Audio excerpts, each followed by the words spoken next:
ప్రకాశం గారి కొడుకు గారు తమను కలవడానికి వచ్చేసారు. పిలవమంటారు ఏంటి? వాడు వచ్చాడా, నువ్వు తీసుకొచ్చావా? నాకేం తెలుసు సార్. పోనీ వాళ్ళ నాన్న తెలుసా? అమ్మతో ఆడు కూడా తెలవచ్చు సార్. పేరు గోత్రం చెప్తుంటే తెలిసేమో అనుకున్నాలే.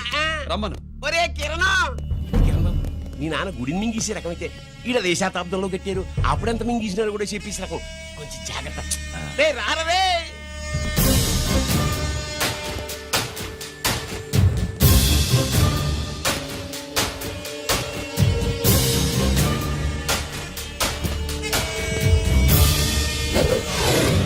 ఏమిటిది? దీన్ని సూట్ కేస్ అంటారు. దీనివల్ల మన దేశంలో కొన్ని ప్రభుత్వాలే కూలిపోయాయి. నువ్వంత గొప్ప పని చేయక్కర్లేదు. జైల్లో ఉన్న మా మామయ్య కుప్పస్వామి మీద కేసు లేకుండా తప్పిస్తే ఇందులో ఉన్న డబ్బంతా నీదే. బోనస్గా నీ తమ్ముడు నిర్దోషిగా విడుదలవడానికి మేం సహాయం చేస్తాం.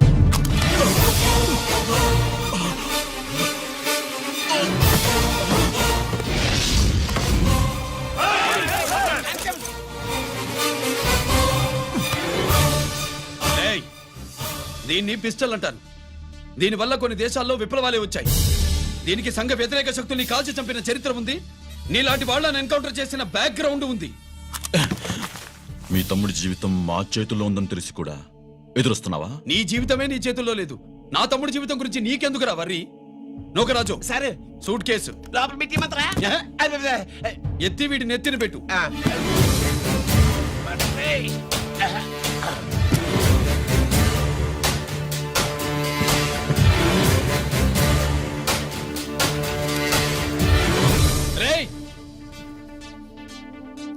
వెళ్ళి నీ బాబుకు చెప్పు, ఈ రంజిత్ కుమార్ లంచం తినడు, తిన్నది కక్కిస్తాడని.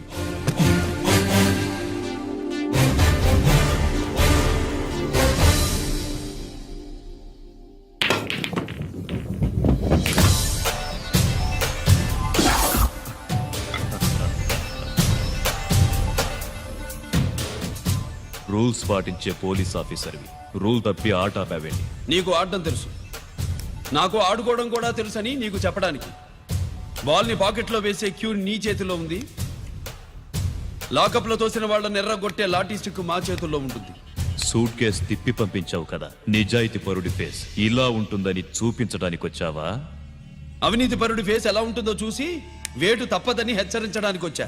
ఏంట్రా మేం చేసిన అవినీతి? టెండర్లు పాడి నాసిరకం ప్రాజెక్టులు కట్టి జనం డబ్బు వృధా చేస్తున్నావా? హాస్పిటల్ కి కల్తీ మందులు అమ్మి సొమ్ము చేసుకుంటున్నావా? ఆయుధాలే కదా అమ్ముకుంటున్నావు. దీనివల్ల ప్రజలకేంటి నష్టం? ఆ నష్టం కళ్లకు కనిపించదు. తుపాకీ తీవ్రవాది చేతిలో ఉంటే అధికారులు భయపడుతున్నారు. మంత్రులు, రాజకీయ నాయకులు ప్రాణాలు గుప్పెట్లో పెట్టుకుని పాలన సాగిస్తున్నారు. తీవ్రవాదికి భారతదేశంలో కొన్ని రాష్ట్రాలే భయపడితే ఉగ్రవాదికి అమెరికా, బ్రిటన్ లాంటి అగ్రదేశాలే వణికిపోతున్నాయి. దేవుడిచ్చిన తెలివితేటల్ని ఇలా ఆయుధాలమ్మి కోట్లు గడిస్తున్నారు. నీలాంటి వాళ్ళ ఆట కట్టించడానికే దేవుడు నాలాంటి ఆఫీసర్లను పుట్టిస్తాడు. నీలాంటి ఆఫీసర్లని చెస్ బోర్డ్ లో పావుల్ని కదిపినట్టు కదిపి మా ఇష్టం వచ్చిన తోటికి ట్రాన్స్ఫర్ చేయించే కెపాసిటీ ఉన్న పార్లమెంటేరియన్ని నేను. ఆల్రెడీ మీ తమ్ముణ్ణి బోనెక్కించా. మాట వినకపోతే ఏం చేస్తావు? ఏం చేస్తావు? నీ ఇంటి పేరు గుడివాడ, నీ ఊరు గుడివాడ. చెప్పరా, గుడివాడకి ఏ పక్క నీ అడ్డా? హనుమాన్ జంక్షన్ వైపా, పామర వైపా? ఈ సైడ్ అయితే ఆంజనేయ స్వామికి బలిస్తా, ఆ సైడ్ అయితే ఉయ్యూరు షుగర్ ఫ్యాక్టరీలో క్రష్ చేస్తా. Count your number of days.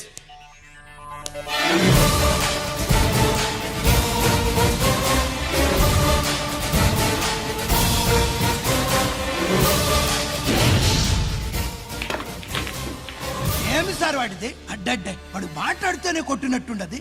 నిజంగా కొడితే మురుగా ఎట్టుండునో. వాడు కాదు, మనమే వాడిని కొట్టాలి. చావు దెబ్బ. దవళ సులభం కదప్పా. ఇదిగో వాడు కుప్పుస్వామి చేత రహస్యాలు చెప్పిస్తాడని నాకు పెరియ నమ్మకం. కుప్పుస్వామి జైలు నుంచి కోర్టుకెళ్ళడు.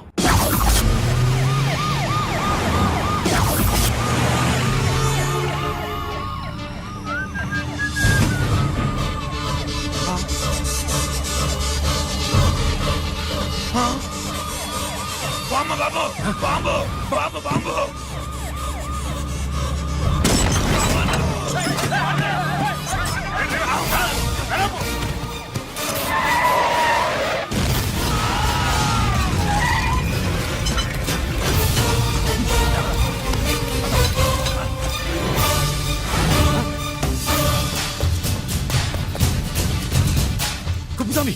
కుప్పస్వామి రేయ్, గిరి ఆగు. ఎక్కడ తీసుకెళ్తున్నావున్నా?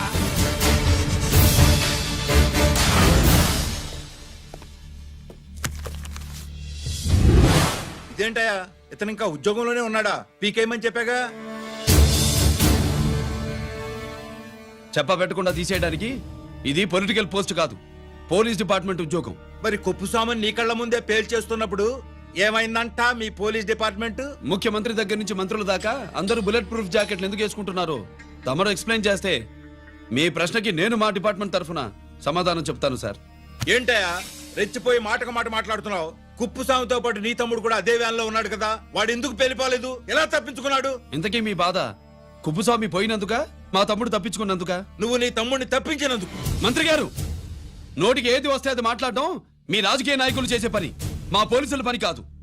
మా తమ్ముడితో పాటు కోటిగాడు కూడా తప్పించుకున్నాడు. వాళ్ళిద్దరు పారిపోయారు. ఎవరైనా తప్పించారో 24 గంటల్లో డిఐజీ గారి టేబుల్ మీద పెడతాను. అదేంటయ్యా అంత రెక్లెస్ గా మాట్లాడేళ్తాడేంటి? చేతులు తడుపుకునే ఆఫీసర్లైతే మీలాంటి వాళ్ళని చూసి నీళ్లు నవ్వులుతారు. గుండెలు మండే ఇలాంటి వాళ్ళు నిప్పులు కక్కి వెళతారు. సాయంత్రంలో పతను మీ వాళ్ళని పట్టుకోకుండా చూసుకోండి.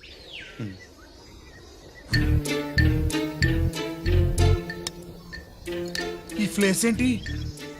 ఆ? ఇప్పుడు ఎక్కడున్నావు? ఆకాశం కింద అంటే భూమి మీద. మరి ఆ మందేంటి? పోలీసుల నుంచి తప్పించుకున్నాం కదా, ఆ. పార్టీ చేసుకుందామని. పార్టీయా? ఆ, మరి కట్టేసావేంటి? మందెక్కువ అయితే పడిపోతావని. నాకొద్దు. వద్దంటే ఎలా రాగొట్టిగా? అయితే నువ్వు కూడా తాగు. లేదు, నువ్వు తాగాలి, నేను వినాలి. ఏం వినాలి? నువ్వు చెప్పేది ఏం చెప్పాలి? నిజం. కుఫుస్వామిని చంపింది ఎవరు? నాకేం తెలీదు, నాకేం తెలీదు. రేయ్! కొట్టొద్దు, దండం పెడతానా? ఒరే కొట్టిగా, కుప్పుస్వామిని చంపడానికి పోలీస్ వ్యాన్ మీద బాంబులు వేయడం చూసేగా నువ్వు వ్యాన్ నుంచి దూకేశావు. ఆ. నీ టైం బాగుంటే బతికావు, లేకపోతే అన్నా పొరపాటున పోయింటే ఏమైందన్నా? పవర్ పోయేది. ఆ, నీ శవాన్ని తీసుకుని నేను మీ ఇంటికి వెళ్ళేవాడిని. మీ ఇద్దరు పిల్లలు నాన్న పోయావా, నాన్న పోయావా అని ఏడ్చేవాళ్ళు. బాబూ ముత్తైదువులు బలవంతంగా నీ భార్య పట్టు తుడిచేసేవాళ్ళు. పార్వతి నీ దిక్కులేని శవాన్ని చితిపేర్చి నేనే అంటించేవాడిని. అది సగం గాలి ఆరిపోయేది. మిగిలిన శవాన్ని కాకులు గద్దలు తినకుండా నేనే కిరసనాలు పోసి అంటించేవాడిని. వద్దన్నా, వద్దన్నా. నిజం చెప్పేస్తా, చెప్పేస్తా. పోనీ ఫిట్రోల్ పోయినా అసలు ఈ కథే వద్దన్నా. వద్దు. నిజం చెప్పేస్తానన్నా, చెప్పేస్తా. సరే నేరు ఇటు నా సీటు మీద కాన్సన్ట్రేట్ చేసినారు.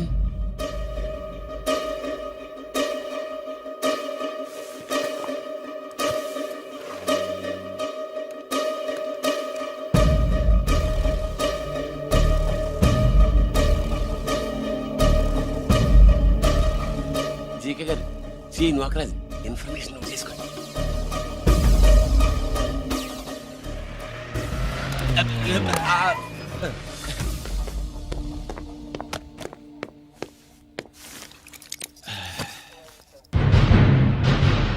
పరమేశ్వరుడికి కాదు, మనకి 3 కనున్నాయి.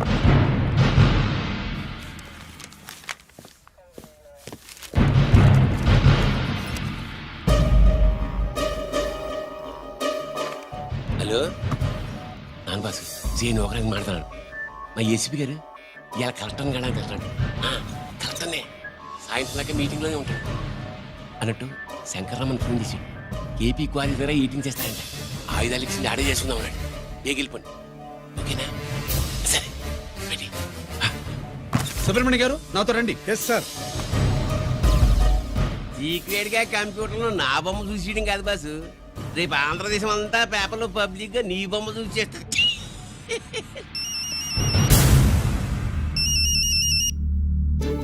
అన్నా నేను కోటిగాడిని. అది తెలుసులేరా, ఎక్కడున్నావు? పారిపోయి ఫారెస్ట్ లో దాక్కున్నా. వచ్చేయమంటావా? వద్దు, నువ్వు అక్కడే ఉన్నావు. రంజిత్ని చంపడానికి ప్లాన్ వేస్తున్నారు. ఆడు పోయాకరా, పోయాకంటే చచ్చిపోయాక. రంజిత్ లేపేస్తున్నారా?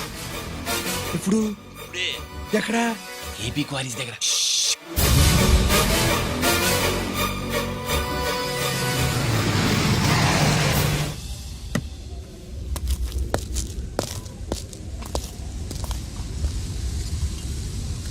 ఇక్కడే ఉండండి సార్.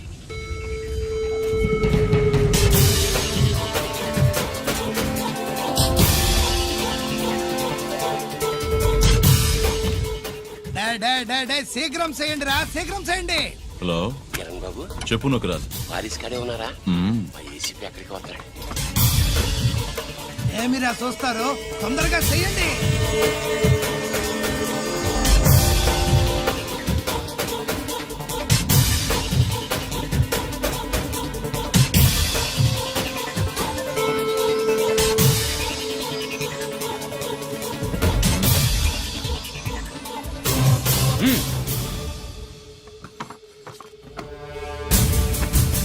రేయ్ అందరూ కలిసి దించండి.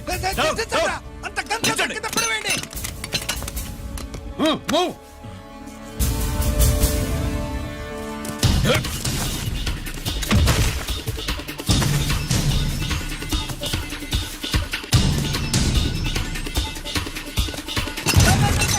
దించండిరా. వాడు బుల్లెట్ తో చావకూడదు. ప్రమాదంలో డైనమైట్ పేలి బాడీ పీస్ పీస్ కావాలా, అప్పుడుదా మనం సేఫ్.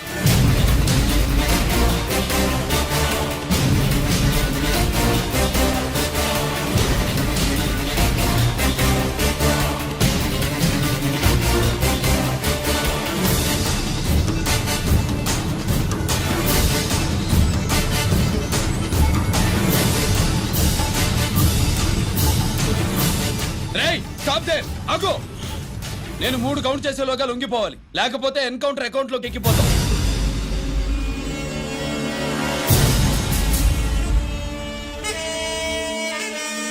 1 2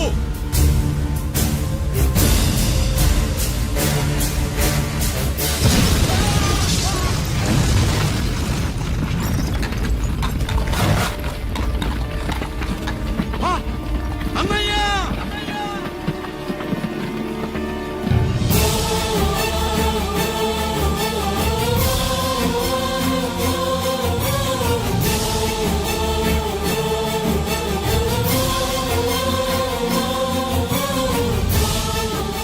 శ్యామల త్వరగా బ్లడ్ తీసుకురా, తొందరగా.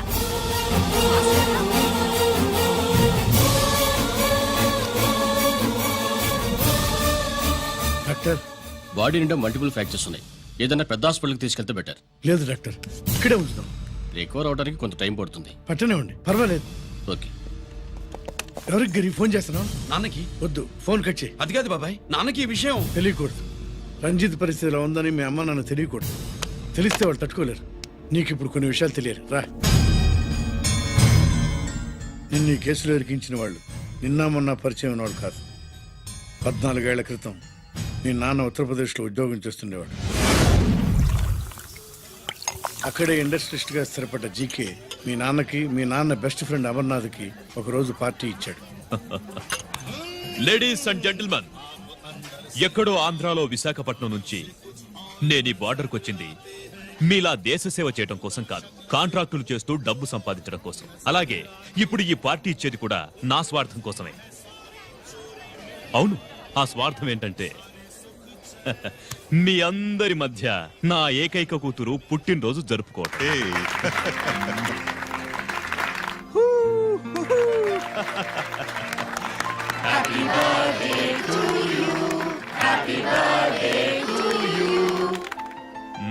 ఈ మధ్యమైన ఆంధ్ర వెళ్ళొచ్చారా? సార్ आपके लिए फोन आया. मेरे लिए जी. హలో సార్, నేను హెడ్ క్వార్టర్స్ నుంచి మాట్లాడుతున్నాను. Yeah hold on. Major confidential. Yeah ఆ గదిలోకి వెళ్ళి మాట్లాడుకోండి. నో ప్రాబ్లం, అది నా personal room. Thank you. Please excuse me. Please career. చెప్పండి అమర్నాథ్.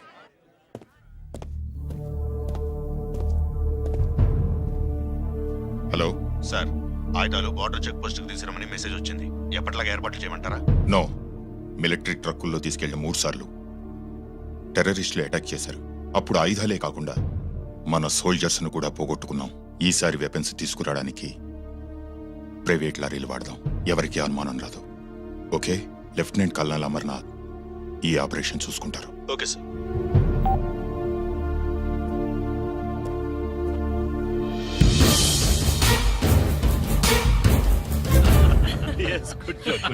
అమర్నాథ్ సార్, మనం అర్జెంటుగా హెడ్ క్వార్టర్స్ కి వెళ్ళాలి. ఈ టైంలో? Yes, it's an important operation. Okay sir. Excuse me gentlemen, we have to go.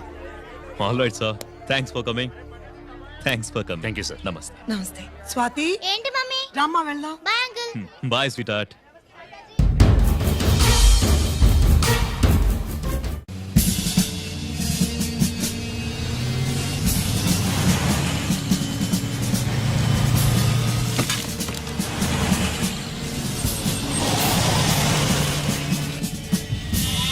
Ram Singh sir देखो वो पूरा बकरम को हटा दो. ठीक है सर.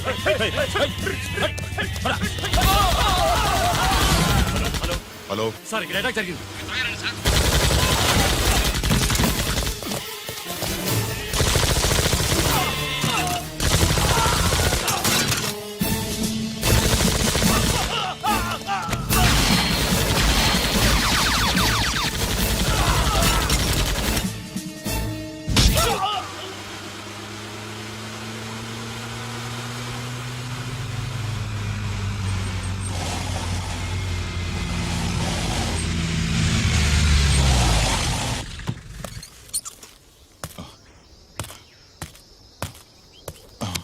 అమర్ అమర్నాథ్ అమర్నాథ్ చెప్పు అమర్నాథ్ వాట్ హ్యాపెండ్ అమర్నాథ్ చెప్పు అమర్ అమర్నాథ్ కమన్ అమర్నాథ్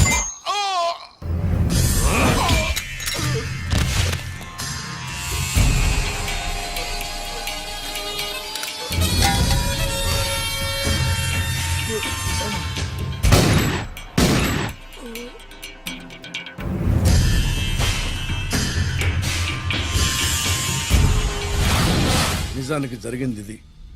కానీ ఆ రోజు మిలిటరీ కోర్టులో అంతా తారుమారు చేశారు. అసలు ఆయుధాలని ప్రైవేట్ లారీలు ఎందుకు తీసుకెళ్లారు? మిలిటరీ లారీల్లో తీసుకెళ్తే గతంలో లాగే టెర్రరిస్టులు తెలుసుకుని దాడి చేస్తారని. ఇప్పుడు తెలుసుకోలేదా? దాడి చేయలేదా? స్నేహితుడైతే చెప్పిన మాట వింటాడని, చేసిన పాపంలో పాలు పంచుకుంటాడని ఈ ఆపరేషన్కి మీరు అమర్నాథ్ని తీసుకువెళ్లారు. తీరా అక్కడికి వెళ్లేసరికి అమర్నాథ్ ఎదురు తిరగడంతో టెర్రరిస్టులతో చేతులు కలిపి మీరే అతన్ని నిర్దాక్షిణ్యంగా కాల్చంపారు.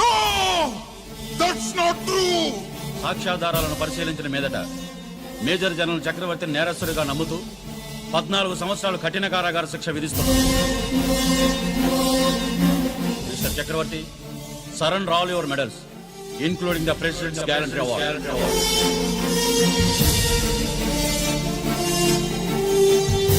The President's Guarantee Award.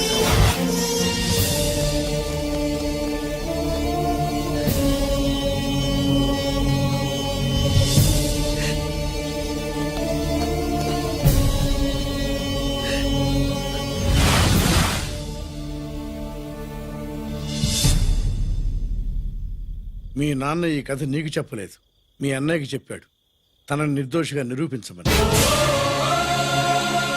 కానీ దేవుడు ఇప్పుడు అవకాశం నీకిచ్చాడు. మీ నాన్నలాగే నిన్ను ఇరికించాడు. వాళ్ళకి బుద్ధి చెప్పడానికి నువ్వు మీ అన్న యూనిఫారం వేసుకోవాలి.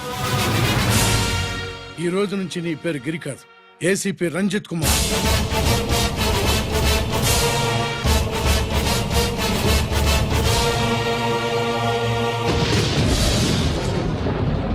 మందులోడా ఊరి మాయలోడా మావరారా గోపి చిన్నవాడా మందు.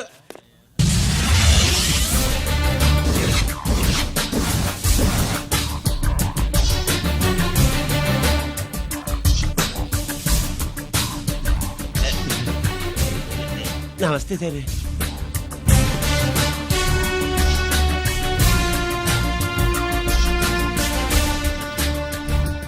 ఏంటి స్వీట్స్ పంచుతున్నావు? నీ పుట్టినరోజా? లేదు సార్. నీ అబ్బాయి పుట్టినరోజా? నాకు అందరూ గుంటలేదు సార్. ఓహో, నీ గుంట పుట్టినరోజా? లేదు సార్. అర్థమైందిలే. నీ శత్రువు ఎవడో టపా కట్టేసి ఉంటాడు. ఆ ఆనందంతో నువ్వు స్వీట్స్ పంచుతున్నావు.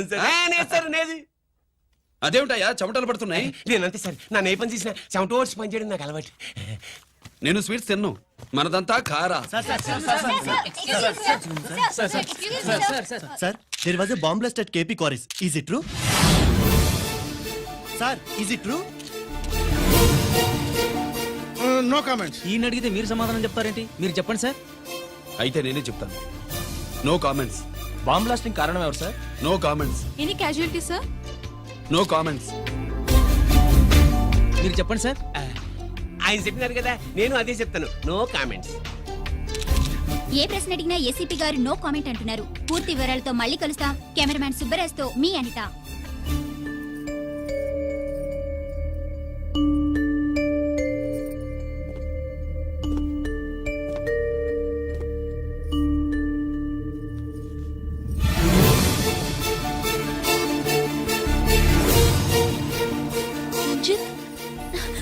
రాజుకి పెద్ద బావా నువ్వు ఒక్కడే వచ్చావేంటి? గిరెక్కడా? No comments. గిరిని కోర్టుకు తీసుకెళ్తుండగా ఎటాక్ జరిగిందని అక్కడెవరో చనిపోగా గిరి పారిపోయాడని న్యూస్లో విన్నాం. నిజమేనేంట్రా? No comments. అదేంట్రా? No comments.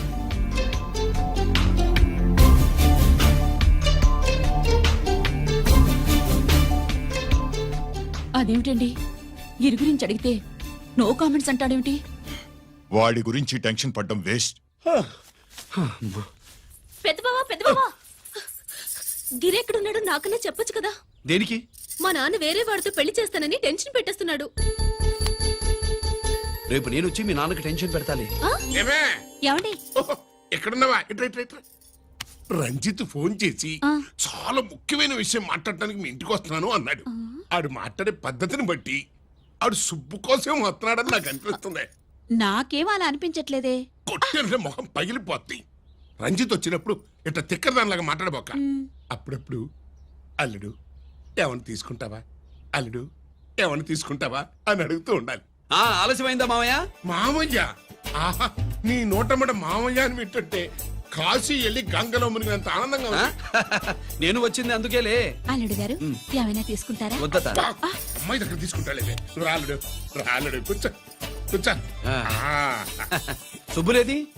నువ్వు వస్తావని తెలిసి ఆ. సిగ్గుపడి గదిలో దాక్కుంది. అల్లుడు గారు ఏమైనా తీసుకుంటారా? వద్దు. అబ్బా అతనేం తీసుకోలేవే. పోనీ మీరేమైనా తీసుకుంటారా? నేను తీసుకోను, ఇస్తా. ముందు అమ్మాయిని పిలువు. అది రాదు. పెద్దోడికిచ్చి పెళ్లి చేస్తారని దాని భయం. అంటే నన్ను చేసుకోవడం సుబ్బులకి